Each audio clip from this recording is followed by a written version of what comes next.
cone, may mask kayo and everything, and you're even divided with the glass para hindi kayo magkahawaan. So how can they do that if they have to guard me? Hindi naman ako magpipigil because there are things, kaya nang punta ako ng hulo, magpunta ako ng kampo, may puntahan ako na ganito. Anything that affects the country, the republic. Since March, wala tayong vaccine. So since March until now, we are in danger of getting the COVID-19. And when you get the COVID-19, be you a soldier, civilian, nandiyan ka sa garbage collector, or minister ka ng relihiyon ninyo, walang protection, except that you have to wear the mask. But the mask that I cannot talk also if the thing is covering my mouth. I cannot seem to express what I want to say in my heart. Since March until now, walang vaccine. The earliest is March. So kung March, that is 1 year. All the time, the lives of the people are in jeopardy of danger of getting the COVID. So, anong magawa mo kung Pilipino ka? If you are I'm not saying that they got the vaccine or not. That is their worry. Because they can always say, well, I did not have it. I refuse to. Pero sila, because sa trabaho nila, kailangan talaga hindi sila makalapit sa akin. So, close and security ko, wala. No, kung yan ang sitwasyon nila, I would not be surprised. I'm not saying that they had it, but I will not be surprised kung talagang nagpa-injection sila. But since there are a lot of speculations and threats about prosecution and investigation, kung sana tinanong lang ninyo ng anong mabuti, without necessarily blurting out threats about I'll have them investigated. Ganon ang Congress eh. Pag may mangyayari yan, investigahin natin yan. Tapos may mangyari ito, let's investigate this. Ganon na lang palagi. Total sila lang naman. Wala naman kayong alam kung iba. Let them be. And let them suffer kung mayroong adverse effect yung vaccine. I don't know really if they were injected with the vaccine, what brand, hindi ko alam. Hindi ko talaga. Huwag kayong do not presume na sabi, kino-cover up. Putang ina kayo. Hindi ako gago na maglaro ng ito. If I say that I will allow them, I will allow them. But I did not because they had it on their own. Pero kung gusto kong sabihin na for emergency purposes, you give the vaccine. Wala nang istorya yan. Wala akong i-cover-cover. Hindi ako tarantado kagaya ninyo. Yung utak ninyo mahina eh. I can order. So what would stop me by saying, sige, pa-injection kayo lahat? All the armed forces. Lahat. Alam mo sila, they have to mix. They have to go to the mountain. They have to fight. You just don't know the life of a soldier. Ako, kasi matagal ako sa executive, I had always had security beside me. Noon pa, matagal na, for 23 years. Another 5 years. Audit, alam ko ang buhay ng security. So, wag mo silang pakialaman because two things may happen. I will ask them to shut up and not to answer any question. And I'm not threatening. Please do not cite them in contempt by detaining them. I will not allow it. Pupunta ako dyan sa Congress, kukunin ko sila. Masyado kayong yan. Pag ginawa ninyo yan, there will be a little crisis. Nasa inyo, ako, I am prepared. I am prepared to defend my soldier. I will not allow them, for all of their good intentions, to be brutalized in hearing, tapos kung ano-ano. Kaya, yan, isa. The other one is I might just decide to not allow them to ignore your summons. So, mamili kayo dyan. It's bad for you? Sorry, I don't care. It is bad for the country? Maybe. Pagkain basta sabi ko, huwag kayong pumunta doon. Why do you threaten a person with investigation just because he had something to protect himself? For after all, until now, it is March to March. March is the earliest. In the meantime, they have so many things. For themselves, they have to mix, and for their job, they have to surround me. And how can they perform that duty when they are in danger of getting the COVID? Pati ako mahawa nila. See? So, pinoprotektahan nila ako.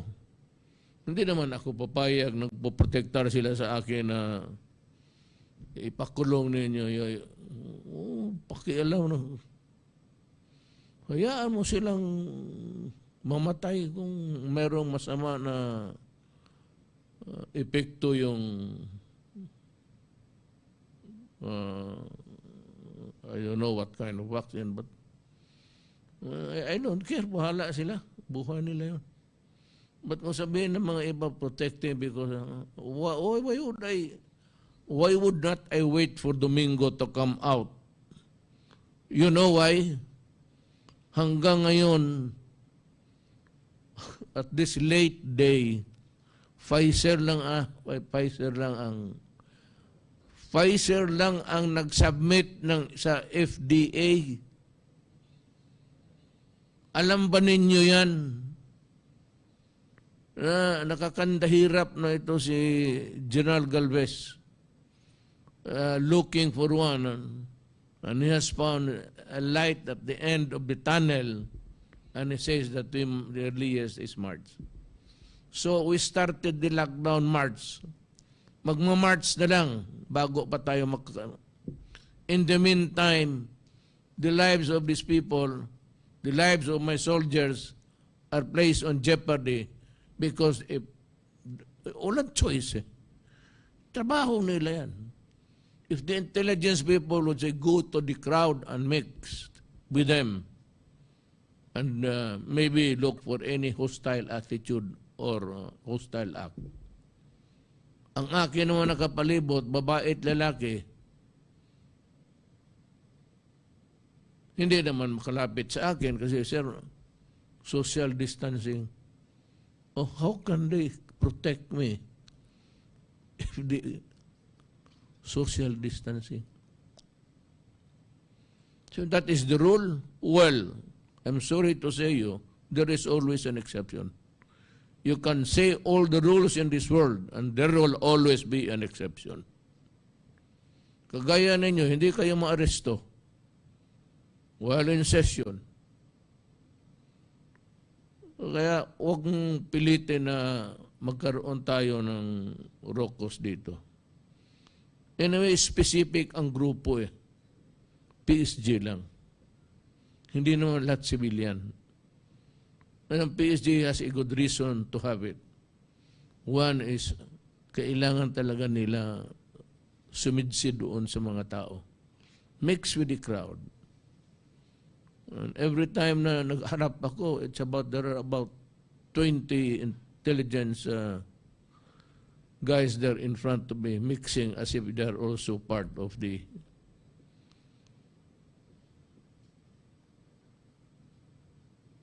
kaya ganon. Maybe, magkahiyaan tayo. I said it's bad for the country. Maybe. And it is bad for the country and you entertain the idea of maybe getting it. Maybe.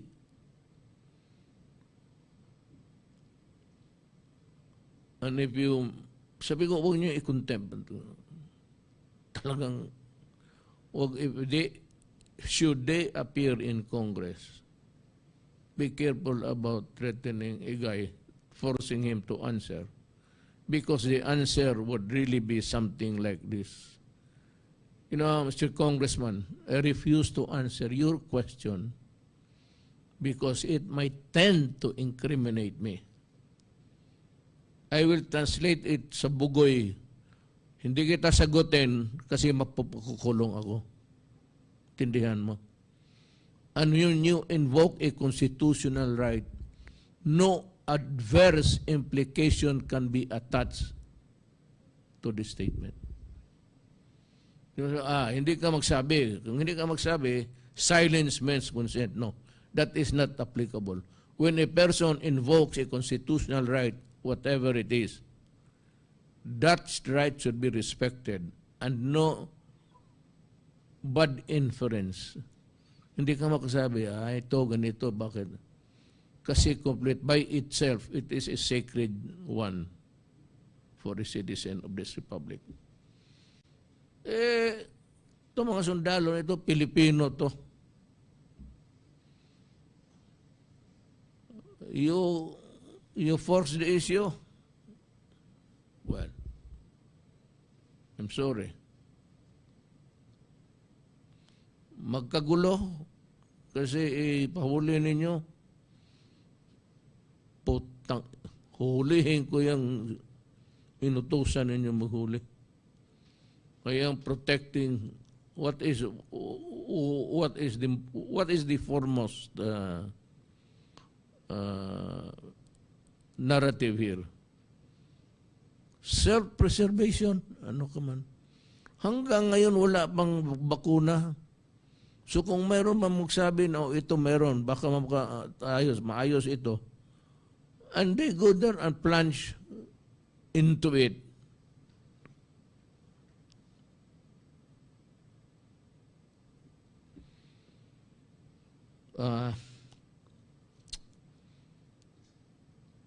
Ako, on my oath, kayo mga gago dyan na making inferences, never knew about it. I never knew about it. And nobody told me until now. Yan, binabasa ko lang sa ano. Ayaw ko magtanong. Pero kung sabihin ko na, nabi ko lang, shut up. You destroy the careers of military men. It's not easy as that. Dumating yan sila dyan, bakbakan, ilang beses yan, nasugatan, malapit mamatay, tapos magkaganong gusto lang nila mabuhay. Huwag mo akong, I hope you won't force my hand into it. We're friends, kilala tayo, I respect the separation of powers, and that you have the right to conduct congressional investigations in aid of legislation. Tell me now, what aid that you can legislate? when there is no goddamn vaccine until now. Sabi mo na nga, about the only reason that you can really investigate is in aid of legislation. So what is there in a legislation that you can make that has something to do with vaccine? You cannot legislate vaccine and then you put the guy in a situation na pati yung career niya masisira. I won't allow it. Because that is unfair.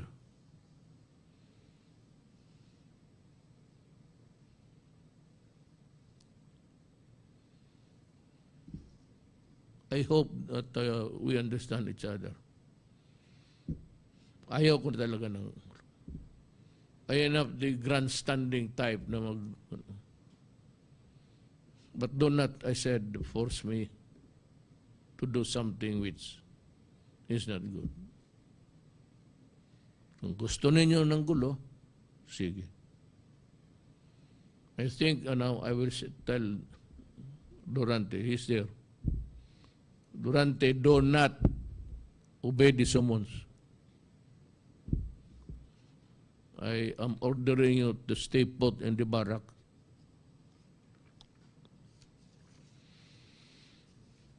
Medyo klaro naman siguro yan. Dito tayo sa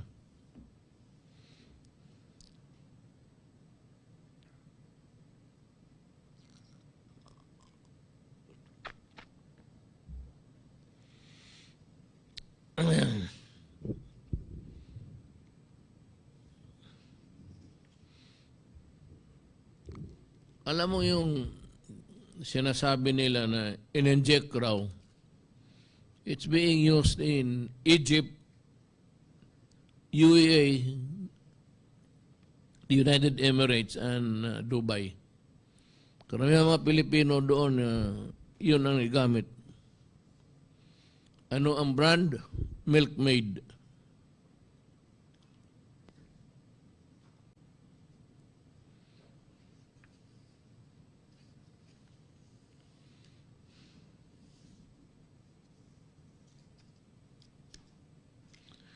We come now to the status PhilHealth.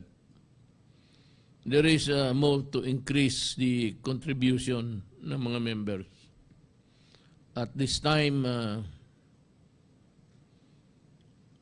of our life, may I just suggest to the PhilHealth chairman, si Dante Giran,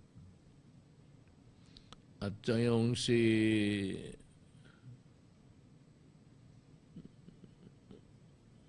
lahat na, isang tao lang kailangan ko sabihan dyan. Huwag muna ngayon. No increase in contributions. I will look for the money to fill it up. Maghanap tayo ng pera. Anyway, that is the job of the government to make it easy for everybody at this time I saved our lives. Inabutan tayo nito, which was na isa tayo. Once in every century lang siguro to. Hindi pa nga. Now, there are reports that some people are skipping na nakakalusot sila with the help of airport personnel at sa mga barko. I say this now, as I have said it before, do not do it. Kasi mayayari talaga kayo. You do it by allowing unauthorized travel when all of us are really worried of containing the contamination na control in and out. Almost every country now are controlling the entry and the departure of their citizens. Hindi lang tayo. Mga Pilipino, hindi lang tayo. So, do not go into this rigmarole of, magsabi ka doon, tapos na, ganun. You bring your fake certificates. Yan talaga ang maghanap kayo ng gulo. At yung mga taga-airport, alam mo, hindi ba ninyo nahalata na lahat ng immigration personnel dyan, but 42 of them, at marami pang iba ang na-dismiss sa trabaho. Gusto ninyo ulitin ko yan? This can only happen with the not even cooperation, but with the handiwork of maybe a few, not all, people in the airports, making it easy for somebody to travel, to skip the swabbing and everything. Sino bang may gusto nito? Ako talaga, every time na kinukulikot yung ilong ko, nagmumura ako kasi masakit. I have to open my mouth wide. Pero may bago daw, sabi naman ito ni Gordon, na ang swabbing sa saliva is 99%. O di, yan ang gagamitin natin.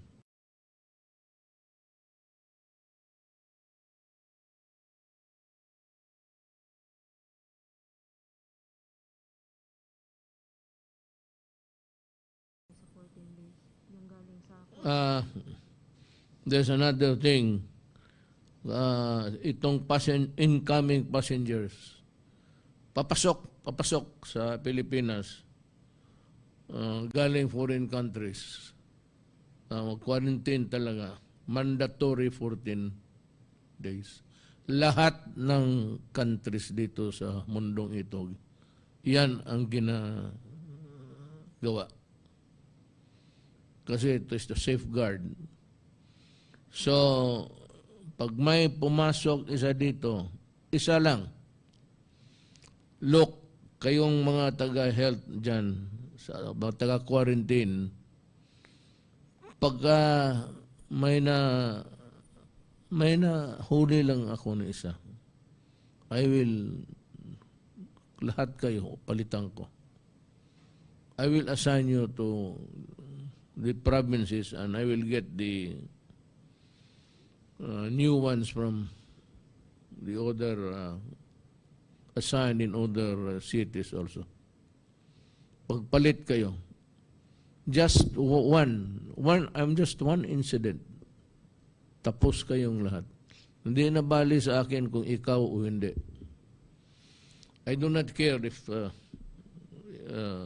kasali ka dyan sa hindi. Kasi racket yan eh. If you want to be assigned in Zamboanga, Samar, Masbate, I will be the one. Just like dito sa DPWH. I requested Secretary Villar na magbalasa and to submit to me the persons assigned to other places, and I will review it, and I will maybe reconfigure magtingin ako ng magtanong-tanong ako kung itong regional, kagaya nito ni Secretary Villar, you might want to hear this. Mayaman na yan. Sabihin mo sa kanya mag-resign na. She's kung saan niya na-assign, sigurado.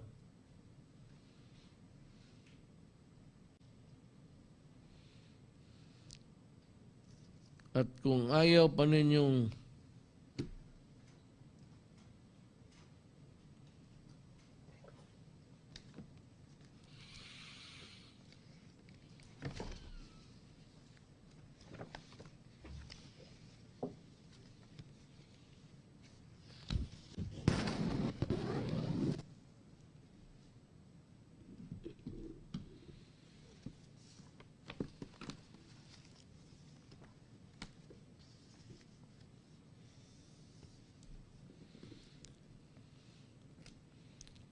like you to give you the list of personnel dismissed from service. Mederico Villablanca, BIR, dismissed. Hindi ko na sabihin, alam mo na kung ano nitong kasalanan nito. Basta BIR, alam mo na. Hindi na kailangan. Virgilio Samle, Alexander Fuentes, Samuel Discartin, Dinyo Rojas, Lourdes Agaw, Rolando Aquilan, Eduardo Dennis Eloha, Isabelo Gonzales, Arlene Manangan,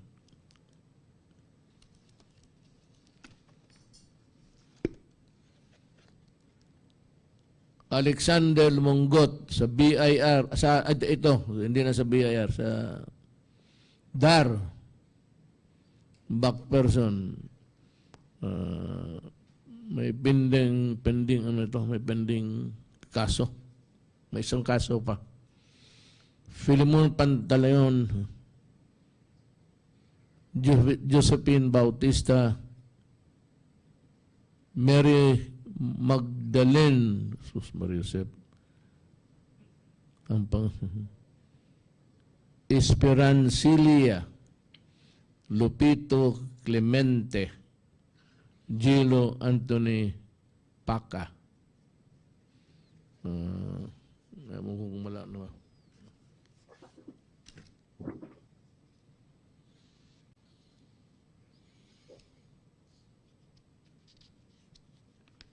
Susma.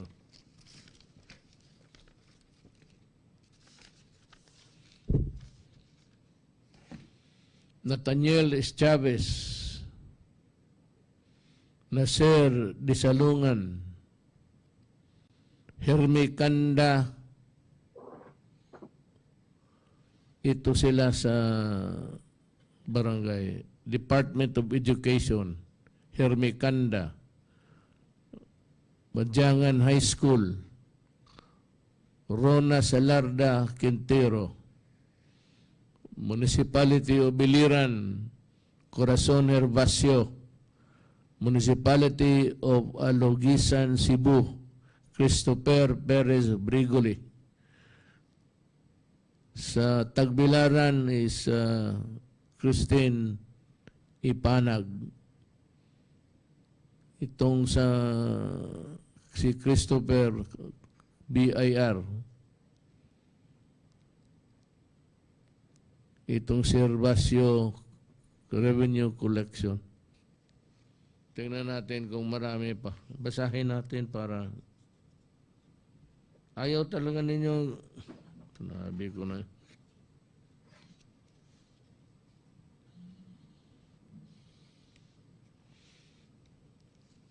Ma'am, ano nga nito? Wala akong kuko.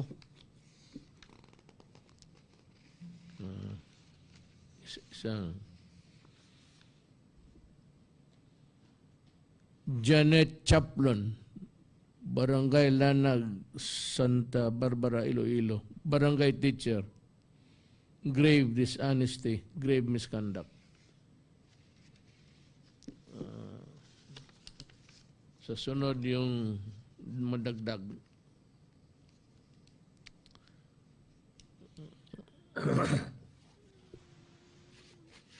Itong sa BIR also, like to request Attorney Dulay sa BIR, magbalasa ka, magbalasa ka ng tao, tapos ibigay mo sa akin ang listahan. And I will review if it would promote the service of these people to the country. Now, sandali ha. Maraming trabaho talaga doon. Well, that's what this is, the reshuffling of BIR. Yung si Attorney Dulay is, I know him, is a friend. Bill, i-reshuffle mo. Tsaka yung medyo man nagkaroon na ng reputasyon, huwag mo nang bigyan ng assignment, sa office mo na lang. I request all directors in all departments na kung may mga nagdudahan kayo, para hindi kayo madamay, the directors, I would ask you to relieve of that employee and assign mo sa opisina mo. I-freeze mo na lang if we cannot stop them from itong paputok. Hindi ako, medyo nakukurnihan kasi ako, but I always make Davao as a reference. Ganito yan eh. By the time of Colonel Conrad Lasa, he's now retired, is residing somewhere in South Davao, Davao del Sur.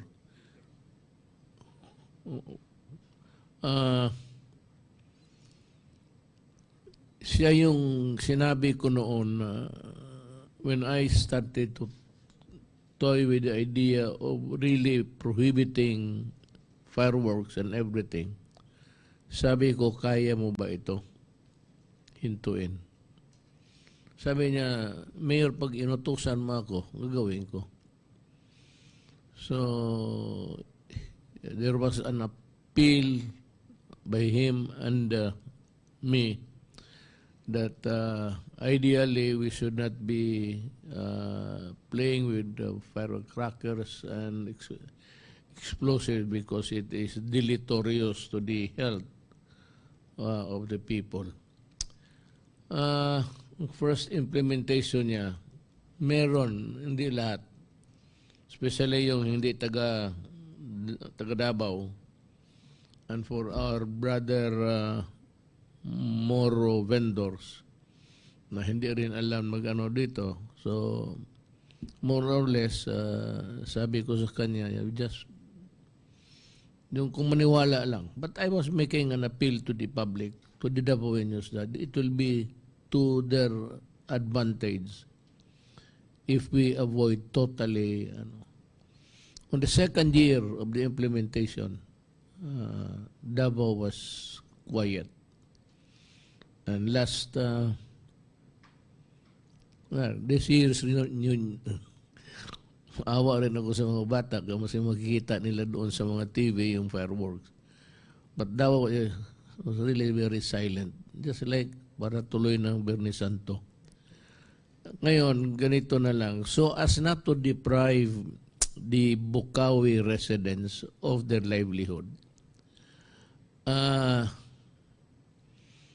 I will only allow, kung maabutan pa ako ng Pasko uli, I only allow firecrackers and everything to be done by government. And it would be the mayor himself and the chief of police who should do this. Yung fireworks sa community para makita ng tao with all the safe distances, lahat na social distancing doon sa pulbura, sa putukan.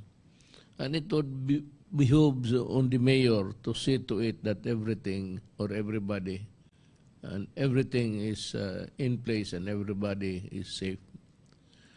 Diyan lang ako papayag. Only government. So kayong mga taga-Bukawi ganito, kung ang local governments para sa New Year and Pasko, o hindi Pasko, New Year lang, ipagbili na lang ninyo sa lahat ng local government units. Marami yan, kikita kayo.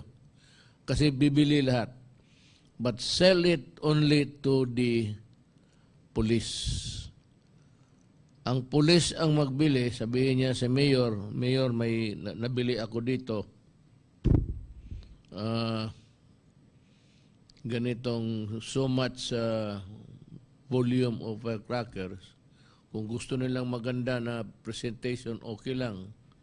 So as long as it will not explode the entire Philippines, okay lang. I leave it to the mayor and to the chief of police to see to it that I said the presentation for the firecrackers shall be on New Year only and at the with the supervision of the mayor and the control of the chief of police. Siya lang. Ngayon, yung mga taga-Bukawi, kung makapagbili kayo ng marami doon sa iba't ibang probinsya at syudad, and everybody would be interested really because that is what the community wants, a boisterous and yung gusto ng putok-putokan, will only allow it when it is done by government. Yun na lang ang mag-compromise tayo. Sa Davao, I'm sure that the mayor there would insist on a complete. So, hindi ko napilitin yung mga syudad na ayaw ng magpaputok, just like Davao. But for those really who cannot help it, either because they want to make their constituents happy, and the mayor itself is predisposed to noise and a boisterous welcome New Year, di yan na lang ang gawin ninyo. Wala na magpabili sa private. Gobyerno na lang. At gobyerno lang ang pwedeng magpaputok. That is my... Para hindi kayo mawalaan ng hanap buhay. You don't lose the business. And... so enjoy also the New Year by makikita mo yung produkto mo pumuputok. Pero everybody is put on notice that it must be safe. So, ang mayor lang pati chief of police ang pwede. Alam mo, sa totoo lang, let me just, ang isang syudad, pag ayaw ng mayor na sugal, ayaw ng mayor ng inuman na sa daan, using the public alleys and yung sidewalk dyan kayo mag-inuman. Pag ayaw ng mayor ng lahat na gano'n na makapabuti, kung gusto ng mayor lahat gawin niya yung mapakapabuti ng syudad niya, hayaan mo siya. I am sure when I say that, you can do it only with the participation or only with the government doing it. I'm sure that there are mayors now who have evinced a desire not to. So, continue with this paputok. Gusto nila tapos na rin. So, let us respect that decision of the mayor. Sila yung hari dyan sa local government. So, yun ang ano ko. That is my sense. And kayo mga taga-Bukawi, kontakin na ninyong lahat ng mga local governments ngayon. Kayo ang mag-supply. But in the transport of itong mga fireworks, pulbura yan, again, you have to go to the police. You have to honor kung anong sabihin ng police na in the matter of the transporting the Bukawi yan eh. Or you can do it in other cities, i-transfer na lang ninyo yung ano ninyo. Or you can go to maybe to the place where the mayor would allow it and establish your whatever factory ninyo, basta malayo lang sa... It all depends actually on the mayor. Pag anong gusto ng mayor sa syudad niya, pag sinabi niyang ayaw niya, as long as it is legal and lawful, pag sinabi ng mayor ayaw niya, talagang yan ang susunod. Pag sinabi na niya sa chief of police na yan gawin mo, ayaw ko nang mag-inuman, ayaw ko yung gambling na hantak-hantak dyan. Pag sinabi na the chief of police is duty bound to do it because siya ang mayor ay may control sa law and order sa lugar niya. So it depends actually. Kung mayor ninyo medyo patamlay-tamlay, so kung ano naman, stricto, di mas mabuti. Kunti lang ang sakit ng ulo. Now I'd like to hear from General Galvez report. This is, ganito yan ha. Before, ganito kasi sir. This is just all hypothetical. Sabi nito mga ugok na o sabi ninyo, una ang tao.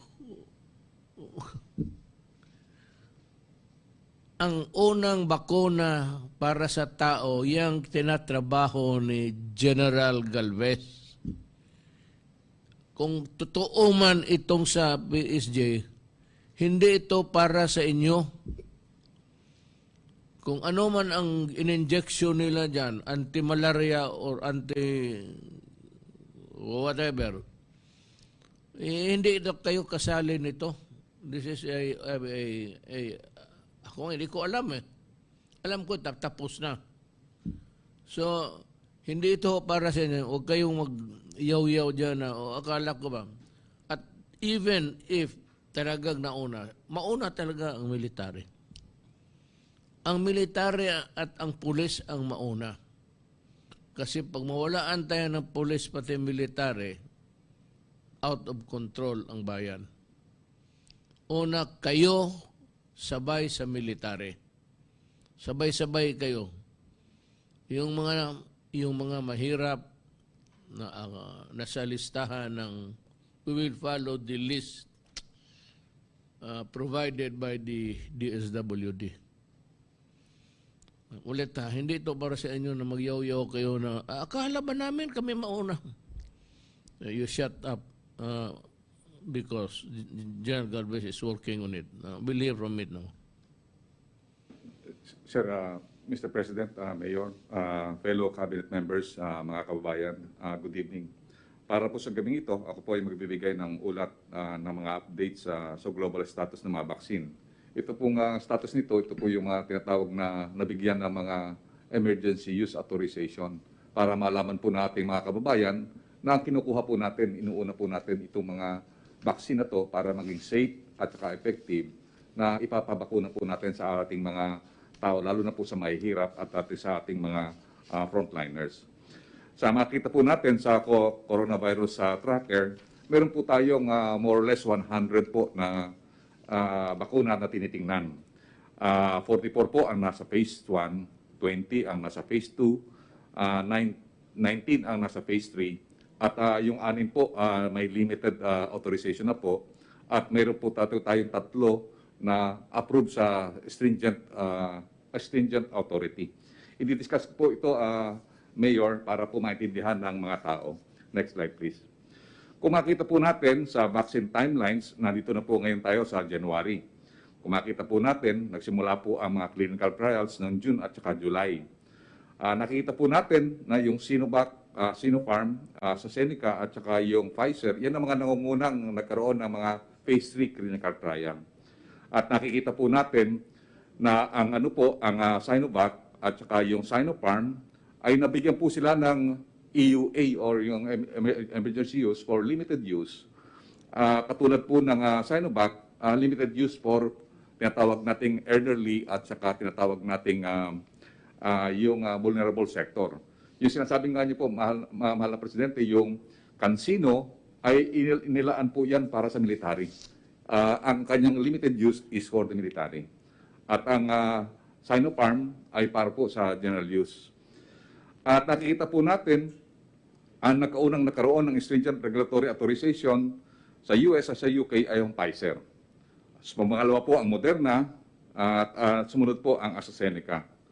Pero ito po, last January, para mawala ang ating misconception sa mga Chinese vaccine. Noong last January po, ang China po ay nag-approve ng EUA of Sinopharm for general use. Dalawa po kasi ang ginagawa po ng China. Yung tinatawag nating emergency authorization for limited use at saka po meron tayong emergency utilization for general use. Ang Sinopharm po, umasa na po sa limited use at saka sa general use. Well, your office can give an authority for emergency use.